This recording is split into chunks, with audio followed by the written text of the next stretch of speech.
Aceh Daralun dermaga apung di objek wisata Pulau Panjang, Kecamatan Pulau Banyak, Kabupaten Aceh Singkil rusak. Kondisi itu menyebabkan kapal yang membawa wisatawan tidak bisa bersandar di dermaga.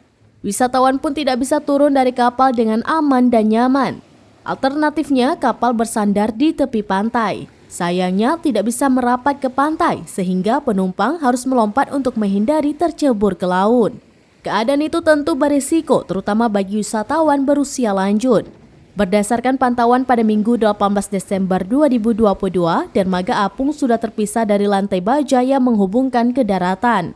Dermaga apung berada di sisi sebelah utara yang diikatkan ke dasar laut agar tidak hanyut.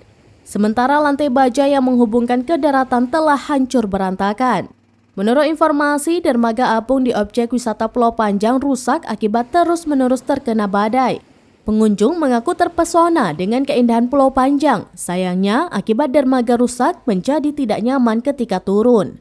Sementara itu, akhir tahun 2022 dan tahun baru 2023 diprediksi menjadi puncak kunjungan wisatawan. Sehingga perbaikan dermaga apung mendesak agar bisa disandari kapal wisatawan. Pulau Panjang merupakan objek wisata yang paling banyak dikunjungi, baik wisatawan lokal maupun Nusantara. Objek wisata tersebut menawarkan keindahan pasir pantai putih dan warna-warni air laut. Di sana juga menjadi lokasi sempurna menikmati sunset dan sunrise.